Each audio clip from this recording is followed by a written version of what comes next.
Ruby और सेफायर्स, इन दो stones को कौन नहीं जानता, याकूत और नीलम। लेकिन आपको क्या ये मालूम है कि ये कौन सी फैमिली से बिलोंग करते हैं और इस फैमिली की पहचान कैसे हम करेंगे और इस फैमिली में मौजूद स्टोन्स की पहचान हम कैसे करेंगे, जानते हैं आज की वीडियो में। बिस्मिल्लाहिर्रहमानिर्रहीम, अस्सलाम वालेकुम। मेरा नाम है मोहम्मद यासिर जेम स्टोन से। आज जेमालॉजी कोर्स डे 7 है और आज हम जानने जा रहे हैं कोरेंडम फैमिली के बारे में। कोरेंडम फैमिली दोस्तों वही फैमिली है जिससे one of the famous stones Ruby and sapphire belong करते हैं। रूबी हम याकूत को कहते हैं और सेफायर जो है उसको उर्दू में हम नीलम कहते हैं। तो अगर आपने पहली क्लासेस नहीं ली तो कुछ बातें आपको समझ नहीं आने लगी। सो मेरा ये आपको मशवरा है कि आप पहली वीडियो से स्टार्ट करें और तवातर से इन वीडियोस को देखेंगे तो आपको आसानी से वो टर्मिनोलॉजी समझ आएंगी जो हम यहाँ पे यूज़ कर रहे हैं। तो आज हम डिस्कस कर रहे हैं कोरेंडम फैमिली। कोरेंडम फैमिली दोस्तों वही फैमिली है जिसमें फेमस पत्थर रूबी, याकूत और सेफायर यानी नीलम बिलोंग करते हैं। कोरेंडम में ये दो ही स्टोन है, कोरेंडम फैमिली में ये दो स्टोन्स हैं और ये दो स्टोन्स की जो फॉर्मेशन है वो है एल्यूमिनियम ऑक्साइड। इसको ट्रेस एलिमेंट उस चीज़ को कहते हैं जो कि बाहर से एक एलिमेंट मेन फार्मूले के अंदर दाखिल होता है। जैसे कोरेंडम का जो मेन फार्मूला है वो है एल्यूमिनियम ऑक्साइड।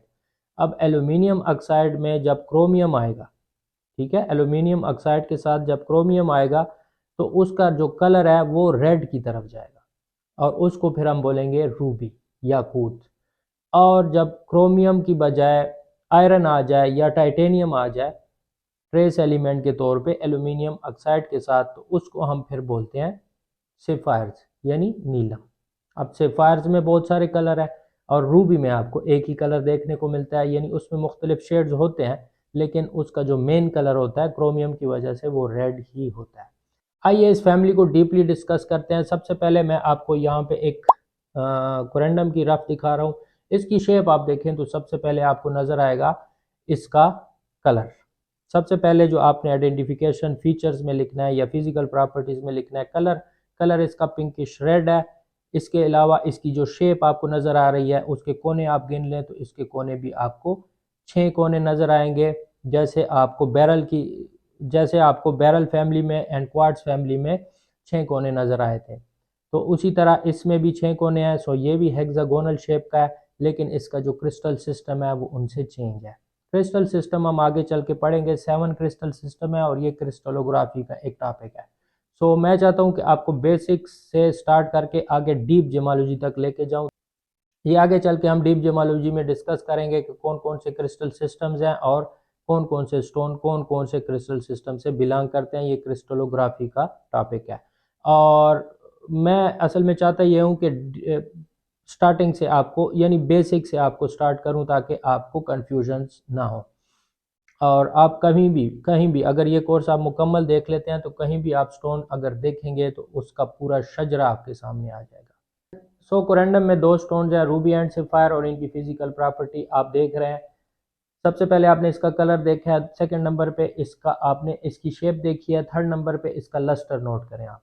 इसका लस्टर भी दूसरे स्टोन्स की तरह विट्रियस होता है, शीशे की तरह का लस्टर होता है। इसकी फिजिकल प्रॉपर्टीज आपने नोट करनी है क्योंकि मैं आपको ये तरतीब बता चुका हूँ कि सबसे पहले आपने इसका कलर देखना है, सेकंड नंबर पे इसकी शेप आपने देखी है जो कि हेक्सागोनल है।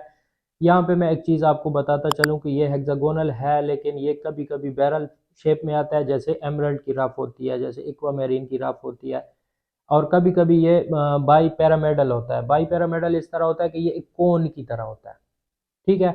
तो दो किस्म की शेप्स में रूबी की जो रफ है या कोरेंडम की रफ है वो आती है।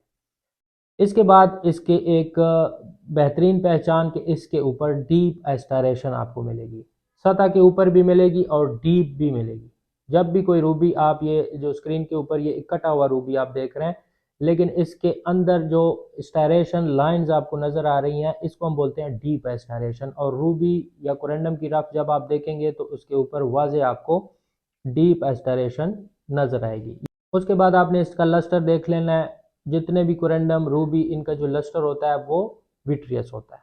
हाँ, इनमें अगर कुछ ऐसे स्टोन्स आ जाएं, सेफायर्स में अक्सर आ जाते होते हैं जो जेम क्वालिटी के स्टोन है, तो वो हाई विट्रियस में चले जाते हैं। ट्रांसपेरेंसी, इनमें ट्रांसपेरेंट स्टोन आते हैं एंड ट्रांसलूसेंट स्टोन्स आते हैं। सो दो किस्म की ट्रांसपेरेंसी होती है इनमें। उसके बाद इसका जो आइडेंटिफिकेशन की फीचर है वो है फ्रैक्चर। इसमें किसी किस्म की क्लीवेज नहीं होती, ठीक है। क्लीवेज और फ्रैक्चर के दरमियान फ़र्क मैं आपको बता चुका हूँ कि क्लीवेज हमेशा डायरेक्शनल होती है और सीधी लाइन का क्रैक होता है, और जो फ्रैक्चर होता है वो इनडायरेक्शनल होता है, उसकी कोई डायरेक्शन नहीं होती, वो हमेशा टेढ़ी मेढ़ी लाइंस का क्रैक होता है।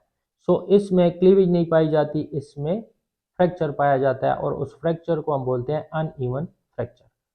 अक्सर रूबीज सेफायर्स में इसकी जो रफ होती है उसको आप अगर लाइट पे देखें तो आपको अनइवन किस्म के फ्रैक्चर्स नज़र आएंगे। तो ये हो गया कोरंडम फैमिली के आइडेंटिफिकेशन की फीचर्स।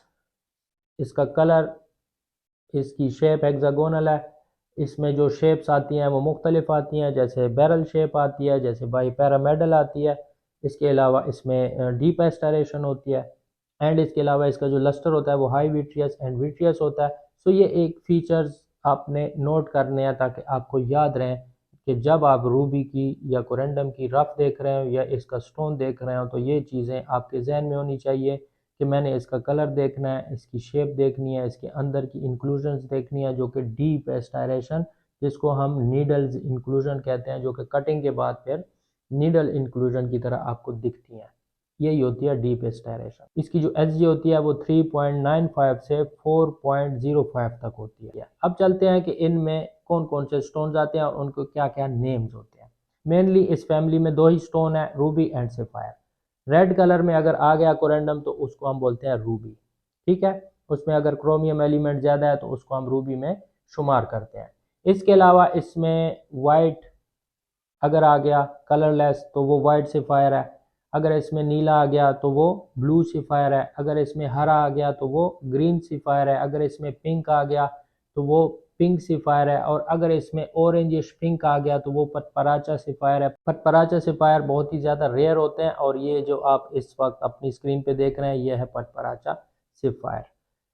श्रीलंकन लैंग्वेज का ये नेम है और उन्होंने इसको नेम दिया जो कि ऑरेंजिश पिंक सेफायर को कहा जाता है। सो इसमें रेड कलर आ गया तो रेड को हम रूबी कहेंगे, और बाकी जितने भी इसमें कलर्स आते हैं तकरीबन तमाम कलर्स इसमें आते हैं वो सारे के सारे सेफायर्स हैं।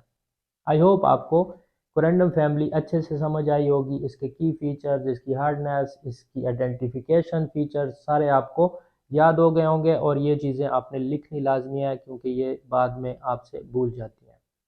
लिख के इनको प्रैक्टिस करें तो ये चीज़ें आपसे कभी भी नहीं भूलेंगी, और जहाँ पर भी आप रूबी या सिफायर देखेंगे तो उसका पूरा शजरा आपके सामने होगा। अभी के लिए इतना ही, दुआ में याद रखिएगा। अल्लाह हाफिज़।